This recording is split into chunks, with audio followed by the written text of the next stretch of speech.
puede pronunciar un discurso cuando los recién nacidos de la patria están muriendo de hambre, cuando los adolescentes de la patria están siendo envenenados con el peor virus, el del espíritu.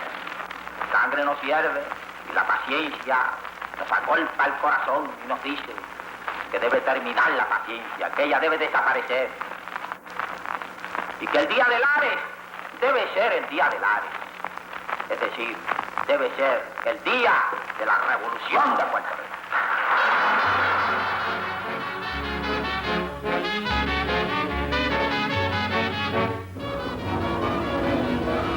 Los que lo conocieron todavía lo recuerdan bajando por la calle Sol del viejo San Juan, donde estaba su residencia, con su sombrero de fieltro negro, saludando a todos los que encontraba a su paso.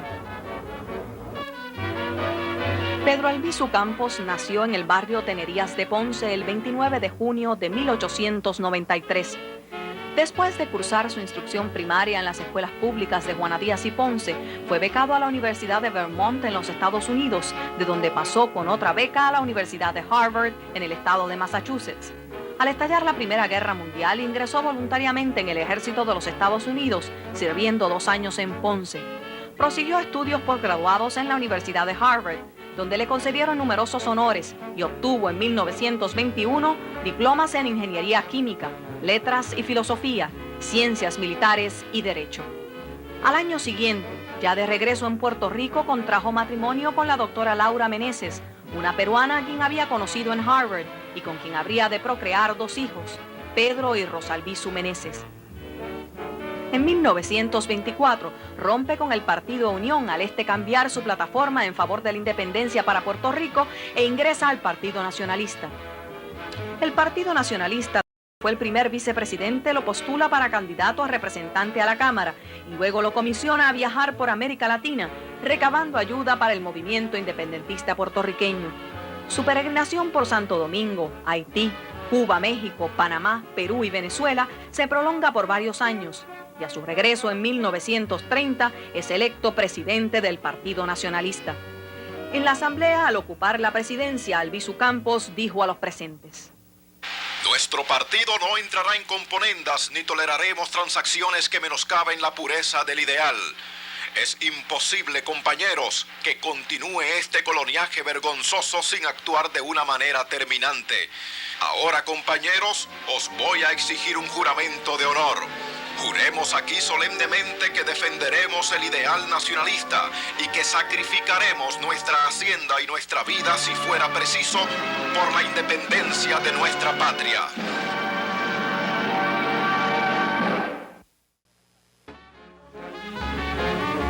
En 1930, como presidente del Partido Nacionalista Puertorriqueño, Pedro Albizu Campos inicia una campaña de concientización del pueblo a lo largo de toda la isla.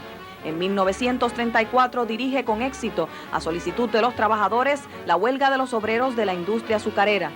El evento dio un poder inusitado al Partido Nacionalista y puso en movimiento el proceso de persecución y represión del régimen.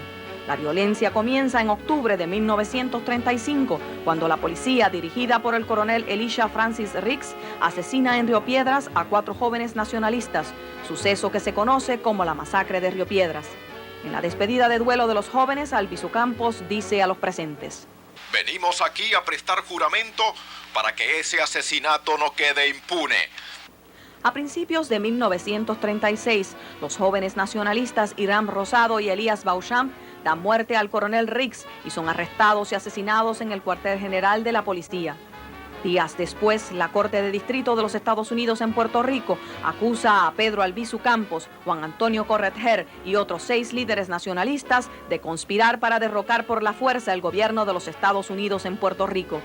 El jurado, integrado por 7 puertorriqueños y 5 norteamericanos, no logra ponerse de acuerdo. En un segundo juicio, otro jurado, integrado por 10 norteamericanos y 2 puertorriqueños estrechamente asociados con los intereses económicos norteamericanos en la isla, los condena. En Ponce, el 21 de marzo de 1937, los nacionalistas realizan un desfile en protesta por el encarcelamiento de sus líderes y son tiroteados por centenares de policías. En este suceso, que pasó a la historia como la masacre de Ponce, la policía dio muerte a 21 personas e hirió a más de 100. Al fracasar el recurso de apelación de los presos nacionalistas, estos son trasladados a la penitenciaría de Atlanta, Georgia, en Estados Unidos, para cumplir sus sentencias de 6 a 10 años de cárcel. En 1943, Albizu Campos sale enfermo de la cárcel de Atlanta y se recluye en el Hospital Columbus de Nueva York. A su regreso en 1947, firme en su afán de lucha, reorganiza el Partido Nacionalista. El 30 de octubre de 1950 estalla la breve pero sangrienta insurrección nacionalista con choques armados en Peñuelas, Ponce, Arecibo, Utuado, Naranjito, Mayagüez y Jayuya, donde los nacionalistas capturan el pueblo. Los nacionalistas atacan la fortaleza en un intento por dar muerte al gobernador Luis Muñoz Marín y la Casa Blair en Washington, residencia interina del presidente de los Estados Unidos, Harry S. Truman. Como resultado de la revolución nacionalista, se efectúan arrestos en masa. Albizu Campos es arrestado en su hogar en la calle Sol, esquina Cruz, luego de una dramática batalla. Se le enjuicia y es condenado a 80 años de presidio. En 1953, ante la presión internacional, el gobernador Luis Muñoz Marín lo indulta. 6 meses después, los nacionalistas Lolita Lebrón, Rafael Cancel Miranda, Irving Flores y Andrés Figueroa Cordero atacan a tiros la Cámara de Representantes en el Capitolio de los Estados Unidos y se ordena nuevamente el arresto de Albizu Campos, quien luego de una lucha a tiros es sacado inconsciente de su hogar y encarcelado. En 1956, el líder nacionalista sufre una trombosis en la cárcel y es trasladado al Hospital Presbiteriano, donde permanece hasta 1964, cuando lo indultan por segunda vez. Unos meses después, el 21 de abril de 1965, Pedro Albizu Campos muere. Al morir Pedro Albizu Campos, independentistas de todos los matices ofrecieron una solidaria demostración de duelo que ha sido interpretada como una instintiva afirmación de unidad de las fuerzas que propugnan la independencia. La muerte borró las discrepancias y el pueblo independentista, que en su mayor parte repudió la violencia, rindió tributo así al sacrificio de una vida puesta al servicio de la idea de la patria. Al morir Pedro Albizu Campos el 21 de abril de 1965, su viuda, la doctora Laura Meneses, declaró: Albizu Campos vivió para su pueblo y por él murió en el sacrificio impuesto por el enemigo de la libertad y la independencia de su patria. Las vidas consagradas a una causa como la que él sirvió trascienden la muerte. Su ejemplo ilumina el porvenir y su recuerdo crece hasta culminar en estatura insuperable. El recuerdo de Pedro Albizu Campos, considerado el último libertador de América, todavía sacude la conciencia del país y provoca reacciones diversas entre los que lo conocieron. Albizu Campos es nuestro Bolívar, nuestro Juárez, nuestro Martí, nuestro San Martín. Albizu Campos es el hombre que ha revivido el valor en el puertorriqueño. Él es la persona que construye objetivamente nuestra nacionalidad con su lucha. Yo creo que es un hombre que tenía unas convicciones profundas en cuanto a lo que Puerto Rico debía hacer y naturalmente él predicaba la independencia para Puerto Rico por todos los medios, utilizando los medios violentos. Yo creo que era un hombre capacitado, inteligente, pero muy equivocado, porque Puerto Rico sí puede tratar de resolver su estatus, pero jamás habrá de hacerlo mediante las armas. Albizu Campos considero que es una figura política de gran importancia en Puerto Rico y no ha recibido esa figura pues el tratamiento justo a mi parecer dentro de la historia del país. Él creó en Puerto Rico una escuela de héroes y mártires y definió la patria como valor y sacrificio. Don Pedro era un hombre eminentemente religioso. Yo lo llamaría como un místico de la libertad.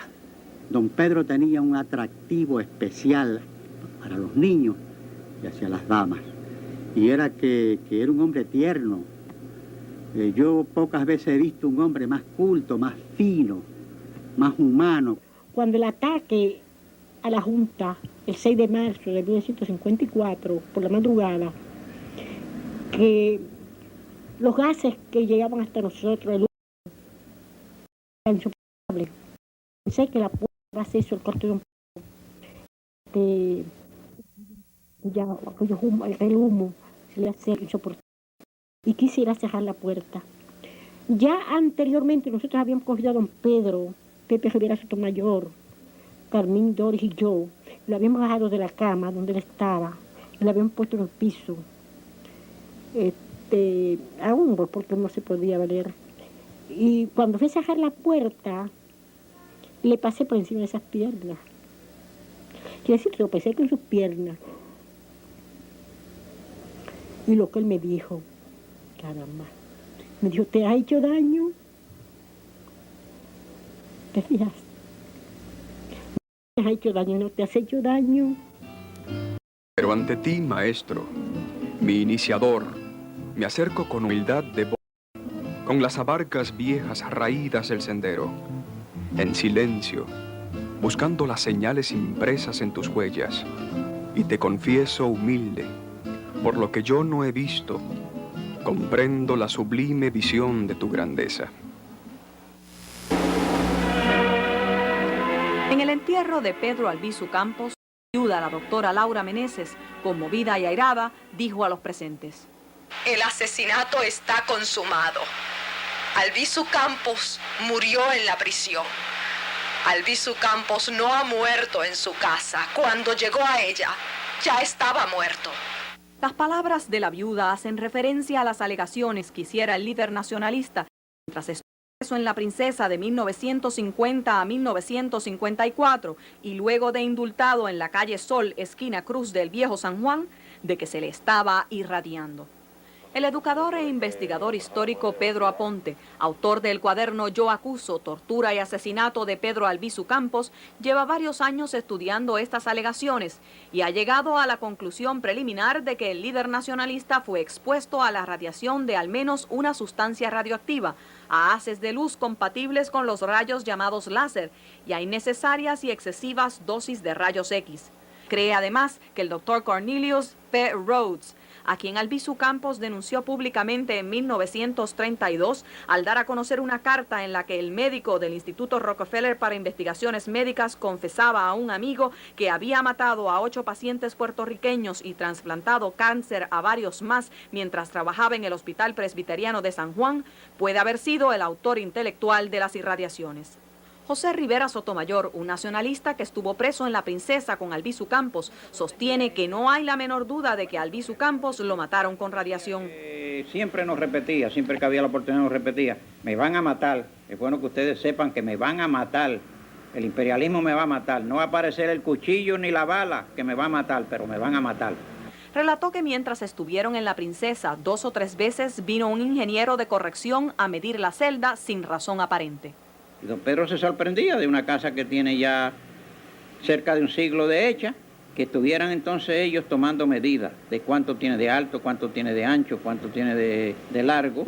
El poeta puertorriqueño Francisco Matos Paoli, que estuvo preso junto al líder nacionalista en La Princesa a raíz de la Revolución de 1950, dice que él tuvo el inmenso dolor de presenciar cuando lo quemaron con rayos láser.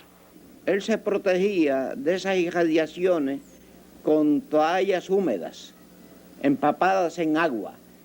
Él nos dijo, ¿verdad?, que aquello de las irradiaciones no era una cuestión de fe, que él recababa la ayuda de una comisión científica para que corroborara en todos sus efectos la presencia y los efectos de esas irradiaciones en su cuerpo.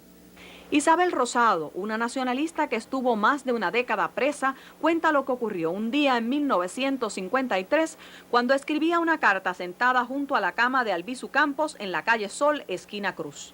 De momento veo un rayo de luz que pasa sobre mi hombro derecho, donde yo tenía el lápiz, y va ese rayo de luz a posarse sobre don Pedro, en el brazo derecho de don Pedro, que estaba como a 1 metro de distancia acostado en su cama. Fue tan rápido y la distancia tan corta, y como de momento se disolvió en el cuerpo de don Pedro. Herminia Rijos, una puertorriqueña que residía en Nueva York y estuvo casada con un nacionalista, relata que durante un viaje a la isla fue a visitar a Pedro Albizu Campos después de su indulto en 1953 cuando estaba en la calle Sol, esquina Cruz. Dice que le encontró en la cama, envuelto en sábanas mojadas, y que éste le permitió ver la condición en que se encontraba. Me enseñó, me dice, mira cómo está mi cuerpo de quemaduras. Y entonces, mira, mis partes como hombre me desaparecieron, y me enseñó. Y yo me quedé muy asombrada cuando lo vi, me dio mucha pena, porque se le veían quemaduras por toda esta parte de aquí, y entonces las partes como hombre era como un carboncito lo que le quedaba. La señora Rijos reveló que 6 días después, a su regreso a los Estados Unidos, 2 agentes del FBI la visitaron y la interrogaron sobre su visita a Albizu Campos. ¿Qué preguntas le hicieron con más insistencia a los agentes del FBI? Que si yo estaba segura que eran quemaduras lo que él tenía. El licenciado Ángel Cruz Cruz, el único de los abogados de Pedro Albizu Campos que aún vive, dice que corresponde a médicos y científicos determinar si es o no cierto que lo irradiaron. En una de nuestras conferencias con don Pedro en La Princesa, una noche, pues mientras hablábamos con él, los dos abogados, otros dos compañeros abogados, Hernández Vallés y Hernández Vargas, pues yo noté que nos habían retratado con un flash. Para mí aquello habían sido 3 fotografías que nos tiraron con un flash fotográfico. Y precisamente eso ocasionó que yo me quitara de la defensa del caso, porque se aparecieron a mi oficina con un statement, con unas declaraciones, los compañeros Hernández Vargas y Hernández Vallés, en donde se decía que estando nosotros con don Pedro, pues habíamos notado que nos habían bombardeado con ellos esos cósmicos. Yo me negué a firmar aquello, yo le dije que para mí aquello eran flashes, eran flashes de cámara fotográfica. En diciembre de 1952, el licenciado Juan Hernández Vallé, abogado de Albizu Campos, sometió sin éxito ante las Naciones Unidas una petición y alegato para que se asignara una comisión integrada por expertos en física nuclear para que se investigara los experimentos con rayos electrónicos a los que se estaba sometiendo al líder nacionalista. Para la misma fecha se elevó otra denuncia a la Organización de los Estados Americanos.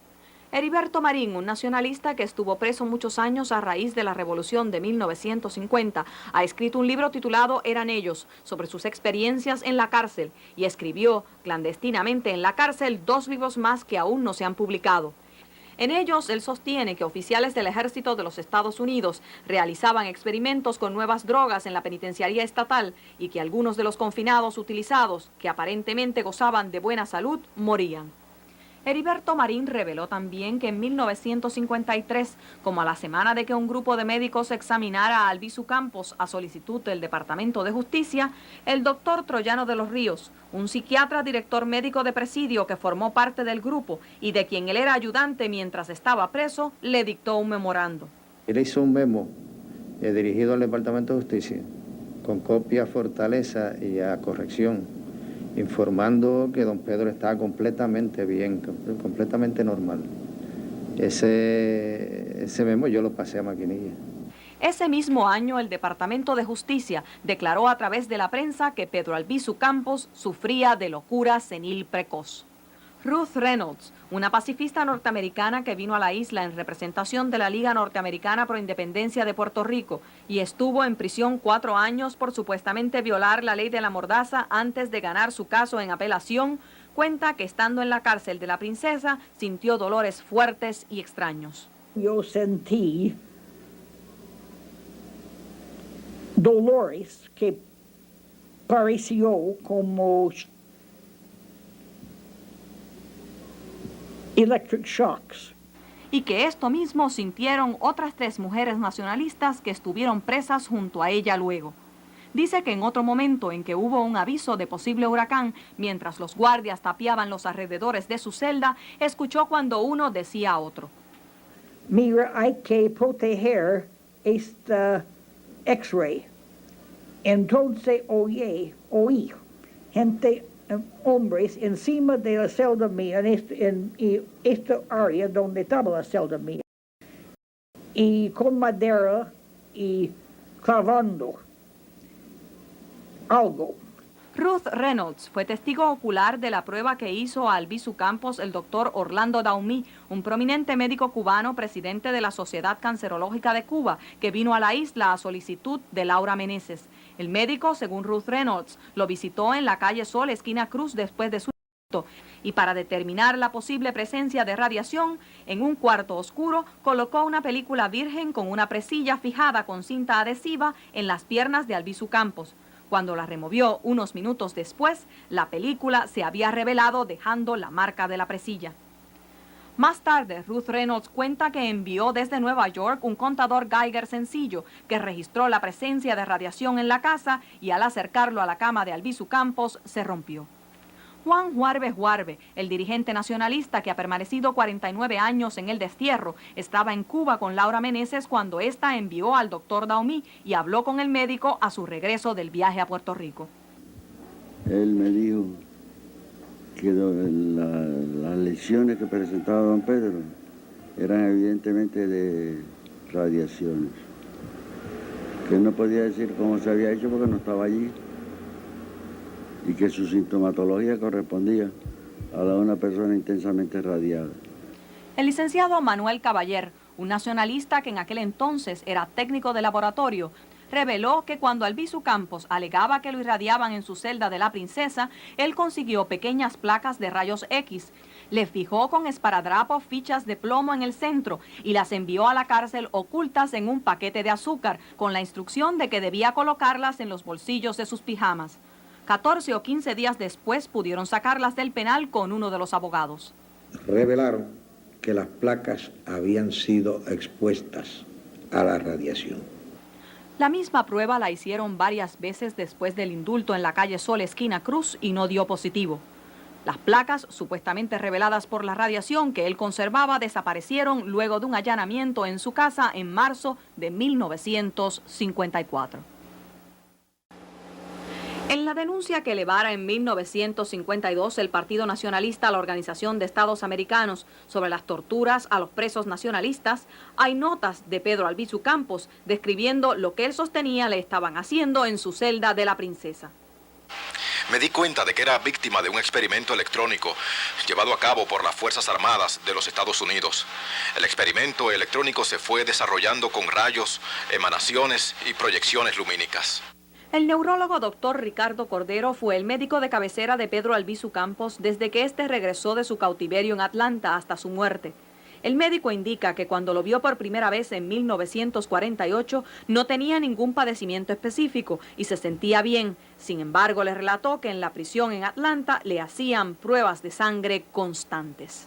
Don Pedro me dijo que él había protestado de los exámenes que le estaban haciendo de sangre y usó la frase siguiente, que la recuerdo textualmente. Dice, me estaban tomando muestras de sangre no para ver cómo yo me reponía, sino para ver cómo yo me moría. De lo que pueda haber ocurrido en Atlanta se sabe muy poco, solo que entró en perfecto estado de salud a la institución penal. Erasmo Velázquez, uno de los 8 nacionalistas que fue a presidio con él en 1936, asegura que mientras él estuvo en la prisión, la salud del líder nacionalista fue magnífica. El doctor Cordero dice que cuando lo vio en la calle Sol, esquina Cruz, después del indulto, tenía el vientre abultado, las piernas hinchadas y resumando líquido, manchas redondas hiperpigmentadas, fiebre constante y poca movilidad del cuello. La condición, según el médico, podría ser compatible con un padecimiento del hígado o de alimentación carente de ciertas vitaminas o un trastorno tóxico. ¿Sería esto compatible con radiación? Yo no dudaría que fuera compatible con radiación.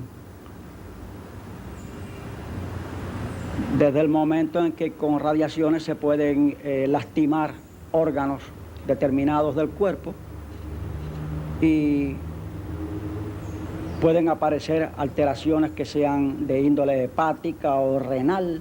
El doctor Cordero no tuvo acceso a su paciente mientras este estuvo en el hospital presbiteriano bajo estricta vigilancia, pero lo atendió durante sus últimos días de vida y firmó el acta de defunción del líder nacionalista.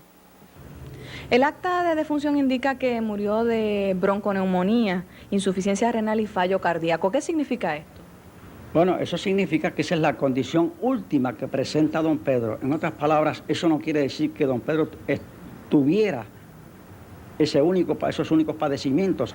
Alegando como alegaba Pedro Albizu Campos que había sido objeto de radiación, ¿por qué no se le hizo una autopsia? En aquel momento tal vez se nos escapó la sospecha de que con el tiempo habría de volver sobre el tapete esta reclamación de las irradiaciones. ¿Quién sabe si debimos haberlas hecho para que se demostrara que no había habido tal irradiación o que sí las había habido? El doctor Eduardo Montilla, quien como jefe de medicina del Hospital Presbiteriano lo tuvo a su cargo los últimos 8 años de su encarcelamiento, reveló que no fue hasta 4 días después de sufrir un derrame cerebral en la penitenciaría estatal que lo llevaron al hospital. El médico explicó que cuando lo llevaron el paciente estaba severamente malnutrido, se le hinchaban las piernas, tenía un padecimiento crónico del riñón, una condición de prostatismo y tenía en la piel debido, según él, al uso prolongado de toallas mojadas. ¿Por qué razón afirma usted que en ningún momento Pedro Albizu Campos padeció de cáncer? Yo no dije que él nunca había padecido de cáncer. Lo que yo dije es que en ningún momento, durante los 8 años que yo le atendí, hubo evidencia alguna de cáncer. Pudo haber tenido un cáncer anterior a que yo lo viera y haberse curado. Pudo haber tenido un cáncer durante esos 8 años que fuera imposible de diagnosticar con los métodos que teníamos entonces a nuestro alcance. Tampoco encontré evidencia física alguna de irradiación de ninguna clase, ni en la piel, ni en los órganos internos, ni en ningún sitio.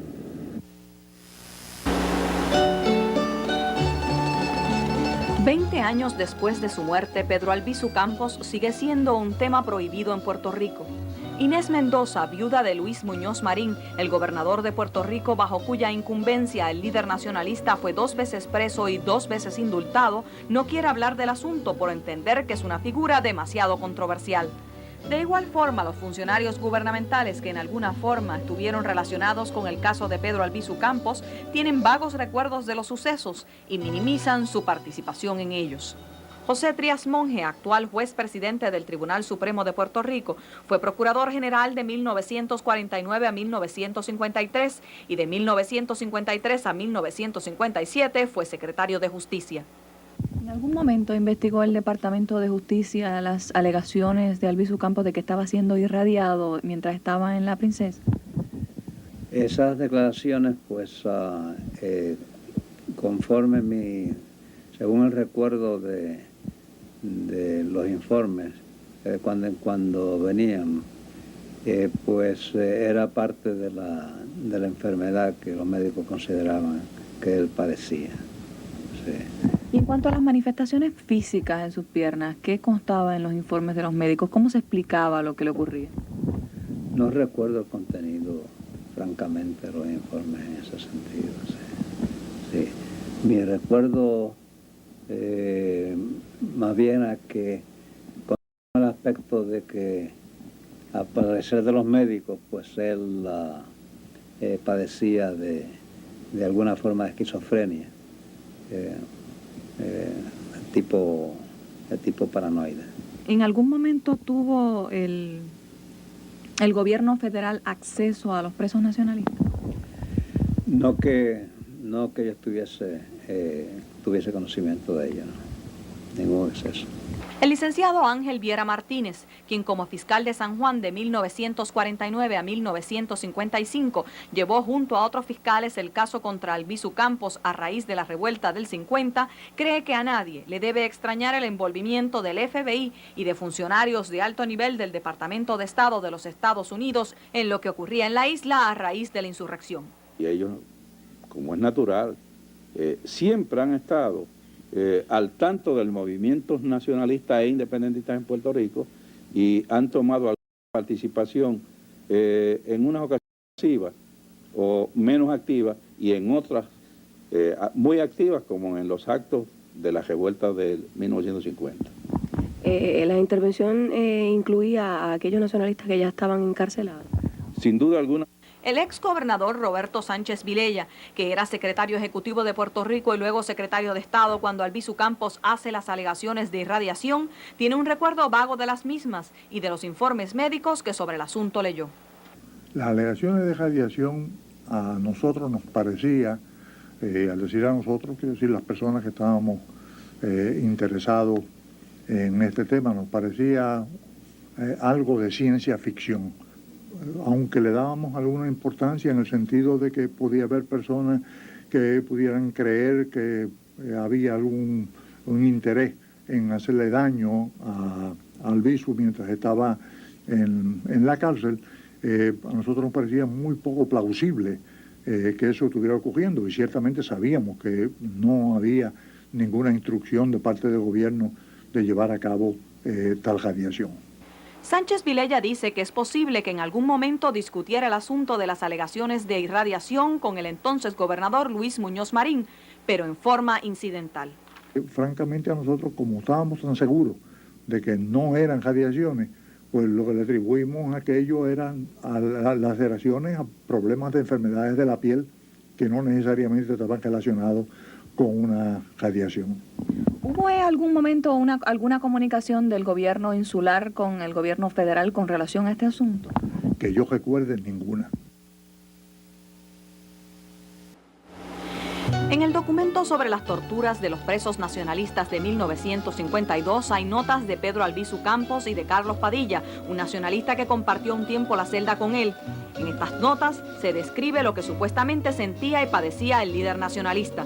En el documento se hace referencia a calor intenso, oscurecimiento de la piel mayormente en la cara y las extremidades, incontinencia urinaria, hinchazón de manos, pies y genitales, diarreas severas, intenso dolor de oídos, pérdida temporera del habla y un dolor en el cuello tan intenso que se le hacía difícil moverlo.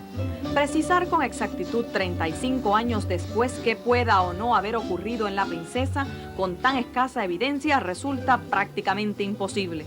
El profesor Michael Lesecki, fotoquímico, cree que un efecto circunscrito a ciertas áreas como el que se observa en las fotos de Albizu Campos no es consistente con las fuentes de radiación conocidas en aquel entonces. El científico explica que los primeros trabajos sobre el amplificador de luz conocido como láser se escribieron en 1958 y no fue hasta 1960 que se construyó el primero, y que las pruebas con los másers, los amplificadores de microondas, comenzaron en 1954.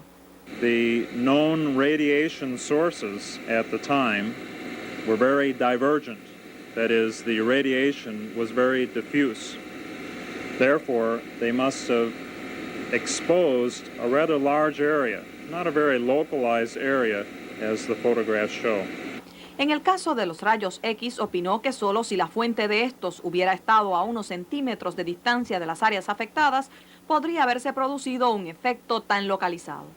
El profesor Alfredo Torruellas, físico nuclear, dice que él no descarta la posibilidad de que hubiera sido irradiado como ridícula, porque peores cosas han ocurrido, pero que pone en duda que esto se haya podido hacer en esa época.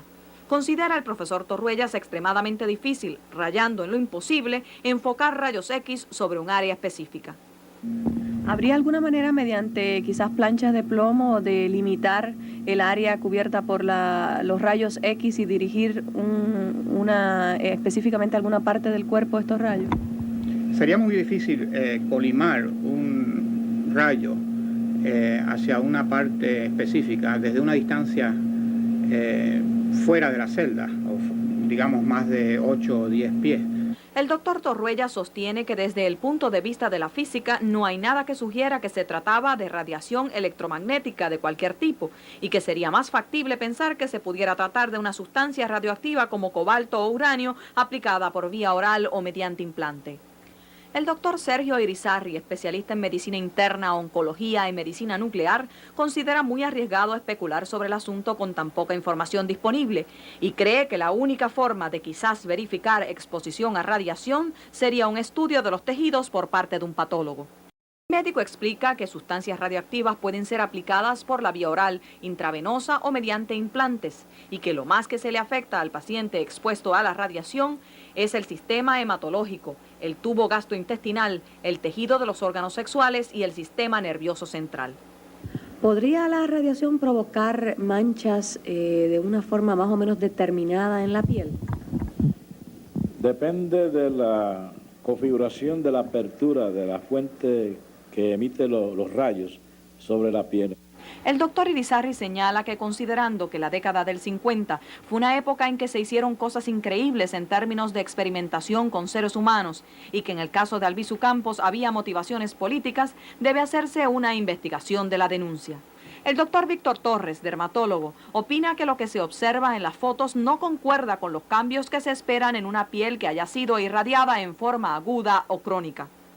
Observando esta fotografía en blanco y negro, que demuestra una mancha discreta, más o menos redonda, oscura, podría deducirse desde el punto de vista dermatológico diagnóstico que hubo una inflamación y que esa inflamación posteriormente se pigmentó. Una de las más frecuentemente caracterizadas por esta mancha discreta, bien definida, con piel perfectamente normal alrededor, es la llamada erupción fija. Las erupciones fijas son alergias a medicamentos. Según el dermatólogo, la condición que se observa en la foto de las piernas podría ser producto de estasis o estancamiento de la sangre debido a mala circulación o infección, una dermatitis alérgica o un edema persistente común en personas con malnutrición.